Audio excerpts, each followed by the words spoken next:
Coughing. All right, there we go. See, I'm just already jinxing myself. All right, all of you freedom loving boys and girls, wherever you are, whomever you are, wherever you are on this beautiful blue marble of a planet called Earth. Mark, Centerline Systems. You can already see I got a ringer in here to help me out. And if you can't figure it out from my sound of my voice, I've come down with a cold that has really just kind of kicked my ass today, and I've just been sneezing and coughing, and I was just coughing a second ago. And that's what I said hopefully I won't do. But so we're gonna have this as a very short live stream, but I just wanted to make a presence, and just so, because I know there's a bunch of people, who you guys, guys and gals, you're great. You want to watch this. We're trying to put out good content. As much as I want to go and just keep drinking liquids and lay back on the couch, we gotta fire it up. And we got to use this as an opportunity, right? So again, everybody just gets cold, right? And I don't know if I have an allergy that I'm not aware of. I took Saturday off, and Blake can attest this because I was talking to him.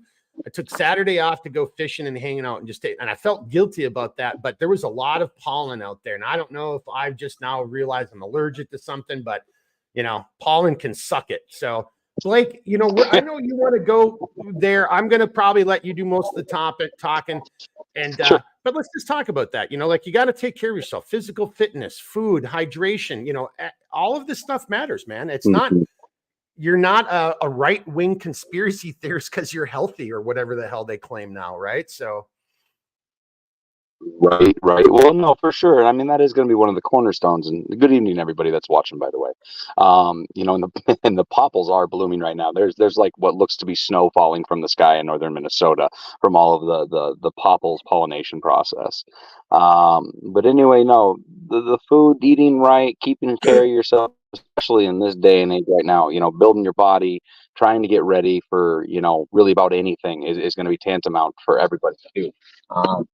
And speaking of the quality of food and stuff anymore, I was looking at getting some sensitive stomach kind of formula just as a backup to have on hand. And I was just looking at the ingredients at the store. And what's crazy is the number one ingredient in their quote unquote sensitive formula is actually high fructose corn syrup before milk powder or anything else. So the thing that a lot of us, especially in the West, especially in the United States, a lot of us happen to eat a lot of very processed, quote unquote, foods that are terrible for us.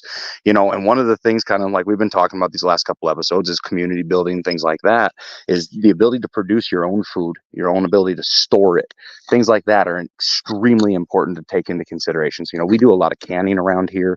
We do a lot of smoking, a lot of meat processing. Mark actually did a kind of a neat experiment this winter with some eggs. Mark, you want to tell them about that?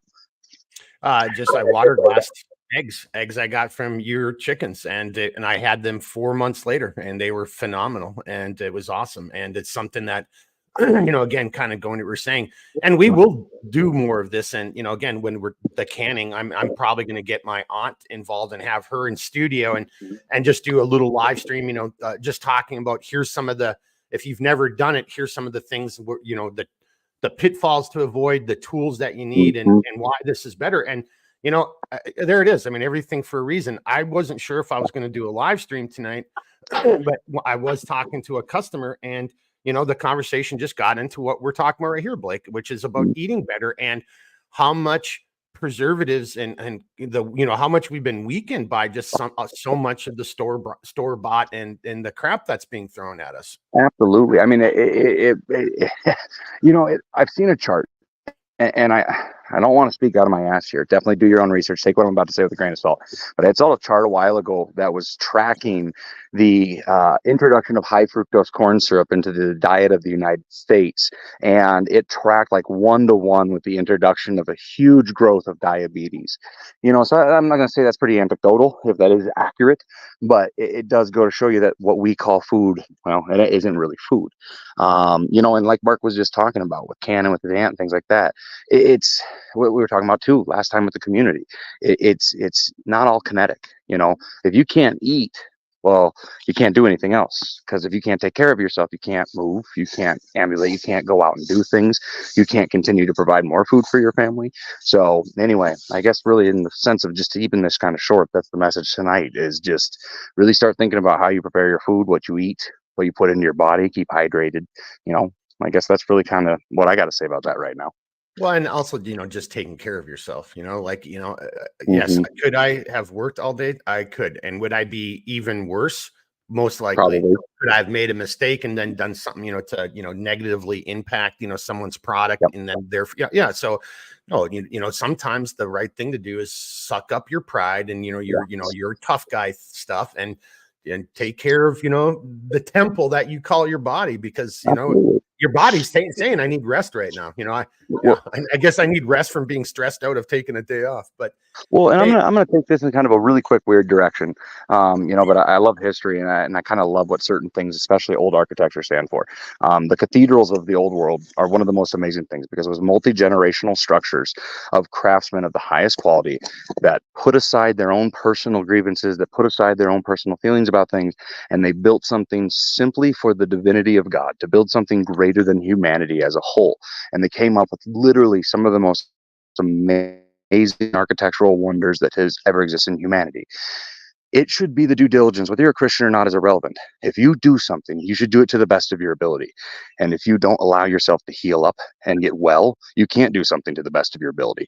If we really want to change the tides of what's coming, whatever that may well be, but we can all see that society is going down a path that none of us like, we have to strive to be as close to perfection as we can in everything that we do. That doesn't mean we're perfectionists, doesn't mean we're anything close to perfect, but it does mean if we can emulate as close as we can to the works of God as possible in our everyday life, the better off we're all going to be. And you don't even need to be a Christian to have that mentality. well, right, yeah, that actually has nothing to do with it. I mean, that's a mentality you should have if you want to Mhm. survive and if you want to extend your own longevity, which is Yeah, to your benefit and the benefit of your family and your community. I mean, exactly. it's just a smart thing to do. Yeah. Hey, as always, I'm going to do this because I'm going to do it in a little gravelly voice. Just quick read everything and just give everybody a quick shout out. We got Gene. He said also Cheers. hello, good evening, Blake, to you, and then he's got a little cheers. Big Visk in the house. Keep the routine going. Appreciate. Yeah, that was the point here. Is just like Mhm. let's at least keep it going, even if it's a shorter Even one. if it's a filler. Big, yep, yeah. I mean, it's a filler, but hey, Big Visk, I still need that email from you if you don't mind, because you do have one of the patches coming to you from Valley Reb, and then we've got Al saying, "Okay, we're ready." Roger Dodger, and we got John just giving a shout out. Hello, all. Hello, John. Hey, We've John. got Snowshoe Dave checking in. And then we got another one from Big Vis that I wanted to get to. Snowshoe Dave. Yeah, thanks you also Snowshoe for communicating and clearing that up. I knew I'd seen your name before. I knew I wasn't just going totally crazy. Big Visk says, I live in a town called Pine Town. Growing and logging pine is big business. When the pine pollen comes, we call it the pollinating. Well, I swear that's what's going on. That's what happened. Yeah. And I'm a, NK, no known allergies guy, but I don't know if it's allergies or what. But yeah, if it is allergies can suck it. So, and we got Tennessee 978 coming in with a hiya, boys. Hiya, Tennessee. And then Tennessee's, commenting to something that you had just said, Blake, a little while ago. It's criminal where we have destroyed our soils, right? So, Well, okay, so can I actually jump in here real quick on that? yep, Because that's yep. kind of fun. I'll give us a little side note. So, yes, we have. I mean, there's no doubt about it. Monoculture, farming, things like that have absolutely eradicated the soil. Even tilling in itself can be very, very destructive if not done properly. However, there's a lot of things for soil remediation that are out there now that anyone can do relatively easily as long as they're willing to do some little sweat work. And I wish I could remember the name of the gal. Next time we do one, I'll see if I can have the information for anyone that's interested. But if you search it, you'll be able to find it. But it's a gal that basically was going through and she was revitalizing soil. And her big test of the theory was you can revitalize 1 acre of soil with a ton of biomass produced with the local environment, if I remember correct. Those numbers might be a little wrong.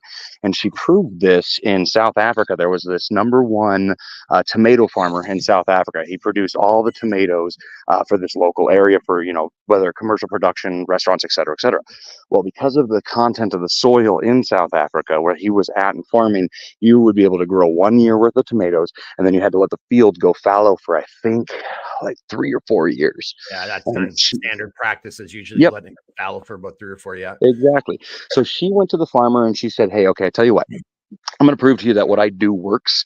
I will take the last field you used, the one that's about to go fallow. You take your new field. We will both grow tomatoes, and we'll see who does better. So she went through her process, did the whole thing, ended up growing more tomatoes of higher quality and higher yield than he did in his brand new field with the field that should have gone fallow, to the point now where in his local region, exclusively their restaurants will buy tomatoes in that process from him over anybody else. And she's pretty cool. You can actually send a soil sample to her lab, and she just charges you for the test. It's relatively cheap. It used to be like $100. I'm sure it's gone up a bit now. And she'll do soil samples of, I think, 10 different samples of your soil, and then just confirm your theories or kind of tell you, hey, this is what you need to add, this is what you need to do, and these are the natural ways to go about doing it. And then that in conjunction with something called Korean natural farming. If you ever get a chance to look into it, I can talk more about it later. I know we're trying to keep this one short, but that's another very natural way to produce all of your chemicals, all of your fertilizers for your crops out of things that you can find locally in your own forest. Yeah. So where we last left off on the comments, and this is a perfect place. So C Saline is saying, looking forward if you can get the aunt on. And so to that point, what you're just getting at, Blake, so she's an certified organic farmer too. So I think having her on to double tap a little bit more of the farming stuff and the canning side. So yeah, I'm going to have to definitely try to get her on here sooner than later. And again, excuse me, everyone. Whether you watch this, whether you're struggling through this with me, watching me right now, or if you watch this later, but leave a comment if that having her on to talk about canning and then organic farming, again, to what you're getting at, Blake. I think that's why. Matter of fact, I might even just want to have you on in the background too, just for that too. So, well, and if this is something that interests you guys, like, let us know in general. I mean, because this is kind of what we've been talking about with the greater side of training, not just the kinetic stuff that, is kind of the bread and butter of everybody that's on. Is, are you guys interested in the farming aspect? Are you interested in the meat and food preservation aspect? And it'd be nice to have that feedback. Yeah. So leave us a comment on that. And then here's some of the comments we've had just so far as you've been taking us on a nice little walk through the property there. We got Tennessee saying, we have become a lazy, dependent society. The onus is on us to be aware, educated, and intentional. Yeah, God bless Tennessee. Absolutely agree with that. Then we've got Gene from across the pond. We need to go back 50 years to using the butcher, baker, and the fruit and vegetable man. Hate the taste of meat. Yeah, and he goes, I hate the taste of meat over here today, and eggs. We had 36 chickens and the eggs are on a different level. Yeah. So like natural eggs. So when I did the water glassing with the natural eggs that Blake and his, people had provided to me, I was like just totally blown away. Look, I've been in many parts of the world where you are eating more natural grown, it just came from the guy down the street, type of thing. So, but here in the States, and I'm sure it is for most other people, to Gene's point, it was nice having like natural eggs. You just forgot about how awesome, how tasty they are, and just how, big it, they're great. Right.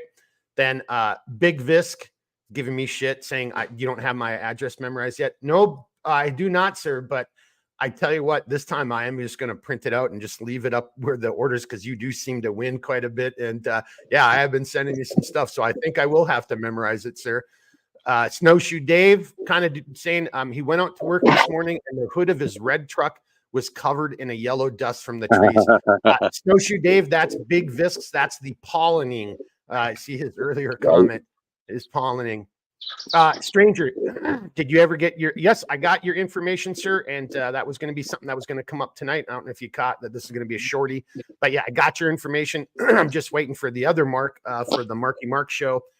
He's sending me the patches, and then once I get them, I'll be dumping it. And I don't know if you heard, I've been under the wire, under the weather here all day today, so I really have not. And I apologize to whether you're watching this live stream or, I got back to most people who called me today, but otherwise it's just been staying hydrated and trying to rest for me today. Then we got Tennessee. I'd love to read her work, Blake. Yeah, that would be fantastic. And she's saying you rock. So yeah, so maybe when we do that, and I get my aunt on, maybe we tag team it and be my aunt and myself here in studio, you as the guest, and then or if you just got that information, I can just bring it up during any of the next live streams.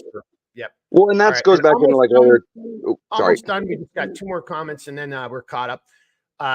Gene is saying yes.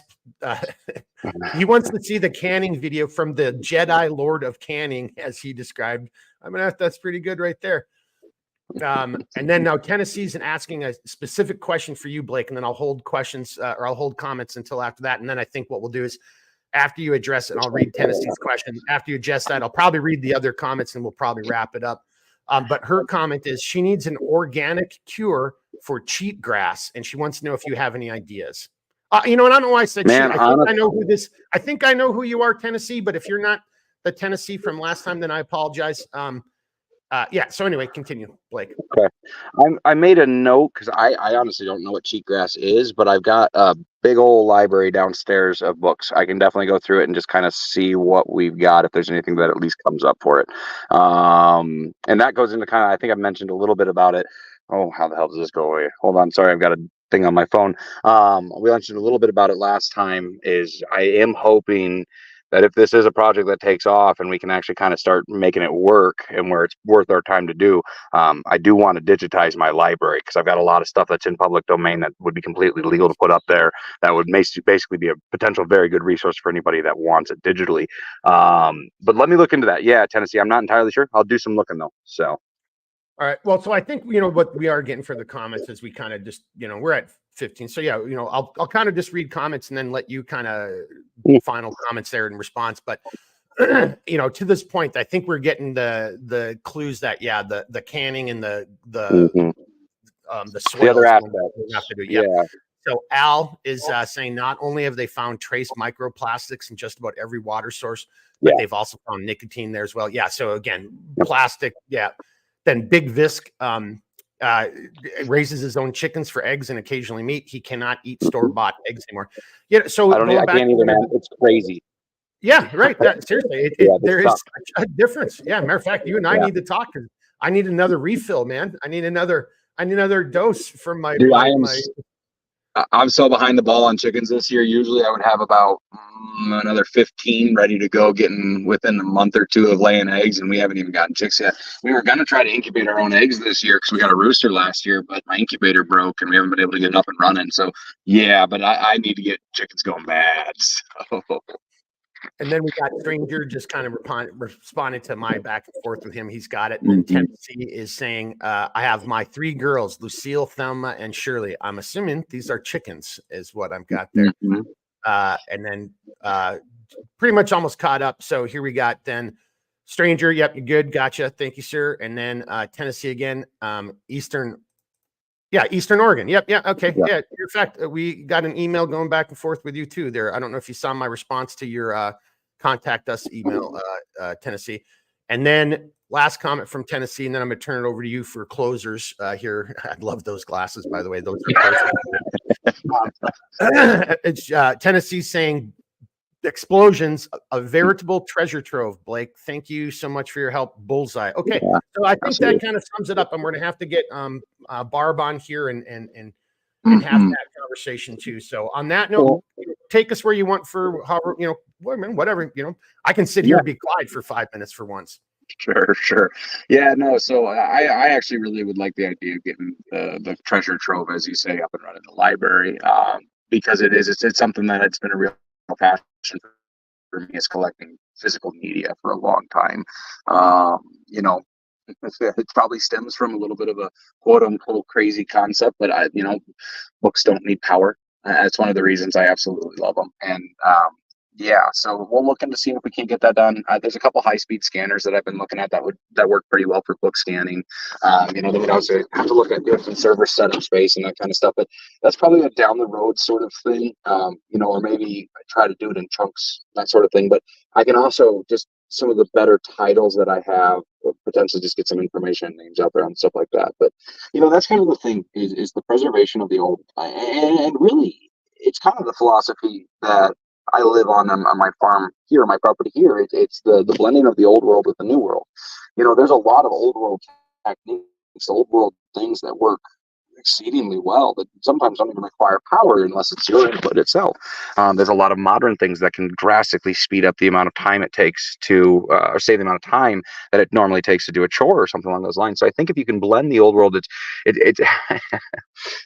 I don't want to call it like a neo form of being a Luddite, but because Luddites they stopped with the progression of technology. But I do think embracing the old world and blending it with the new world is the proper route forward. I think the more, actually I had a friend kind of describe what we're doing on property right now as what did he call it? He called like techno billy farming or something like that, where it's like a kind of an apocalyptic sort of like look like some of the stuff we do looks like, I don't know if you've ever played that video game, but it's like a cell shaded dystopic kind of like futuristic world. And it's funny because when you start just like going, hey, this part from this thing and this part from that thing work together, and you can make that thing together, but it don't look right, the paint jobs are all off, but it does the job it needs. You're like, well, screw it, it was cheaper than buying the new thing. And I think that it's also that mentality of the Great Depression's coming back. We're not quite to having the water pie yet, but we're not far off from making water pie for a dessert. It is that Depression era living, and knowing that we are heading back into an era where 30 to 40% of your income goes to food if you go and buy it, where 50% of your income goes to housing expenses, and 40 other percent of your income goes to incidentals, and you go, wait a second, now we're over 100% of my income. So how do you stretch what you have? How do you expand upon what limited assets you have to be able to still grow your family, to still grow your tribe, and help each other out? And I think what it's going to be doing, it's if it's broken, you fix it. If your sock got a hole in it, you sew it up. You got a bumper crop of tomatoes, well, can them or give them to your neighbors, because they're hungry too.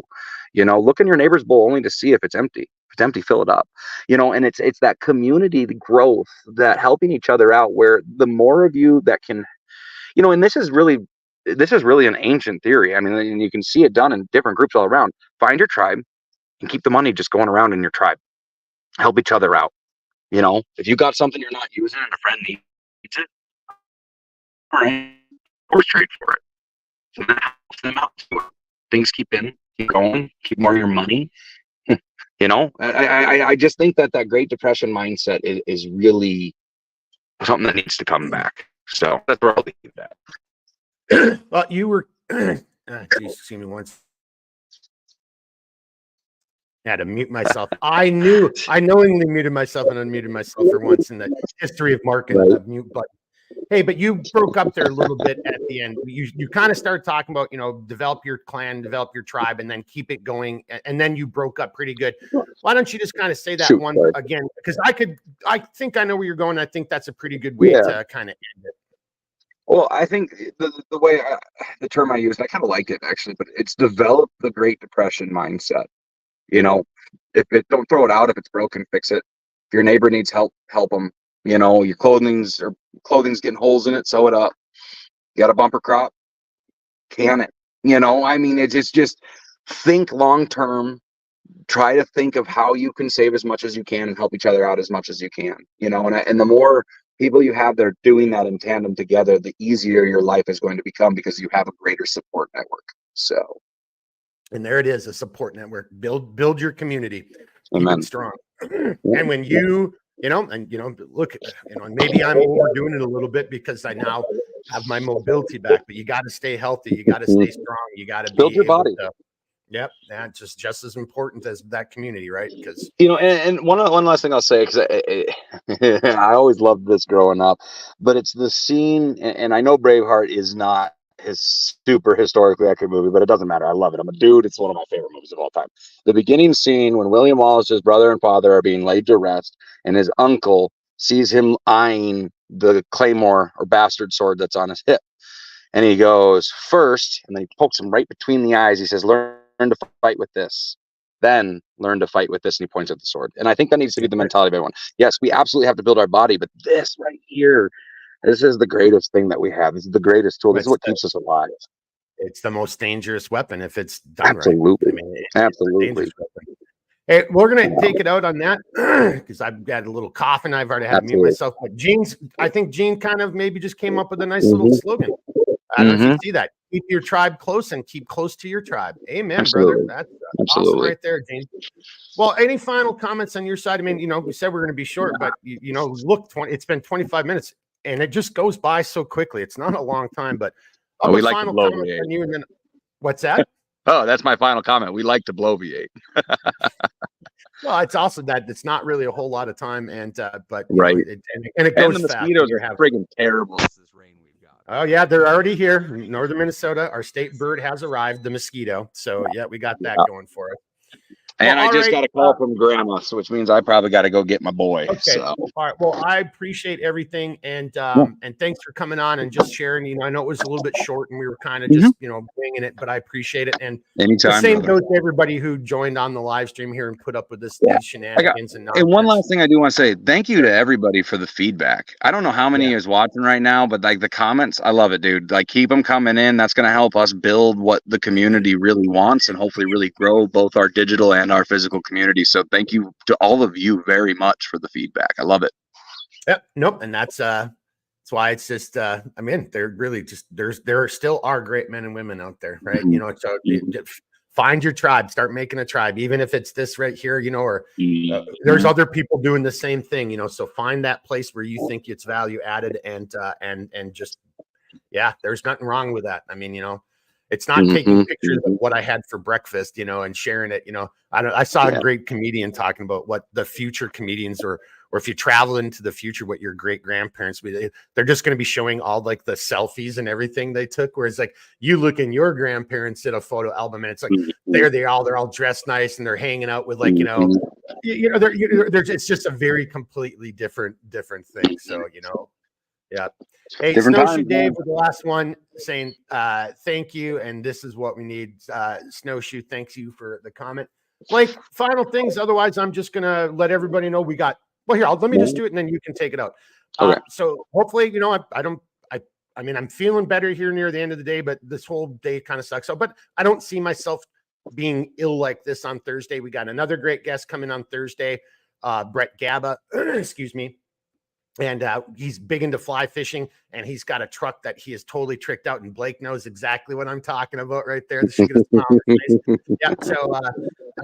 anyway, that'll be really cool, and we'll just be able to see all that and talk about that. So we'll be here again Thursday, 1700 Central Daylight Time. On that note, Tennessee. Okay, last comments. Tennessee says there are others. But she wants to know how cool they are. Well, I'm not sure who you're talking about, so I'm not no comments on any of that. And she did do a smiley face for the sunglasses. So I think sunglasses, that's another vote. And then Al with a big thumbs up. So why don't you take us out, and then I'm going to let you close it here tonight, sir. Oh, man, I don't really got much more to say other than God bless y'all. I really appreciate y'all showing up. Mark, thanks for having me. Glad I could step in last minute. I'm going to go hold my son. So there you go. All right, everybody. You know the deal. If you got questions, comments, reach out, and hopefully I'll be able to help you out. I'll do my best. But until then, as always, keep thinking, keep moving, never quit. All right, everybody, be good. Woo!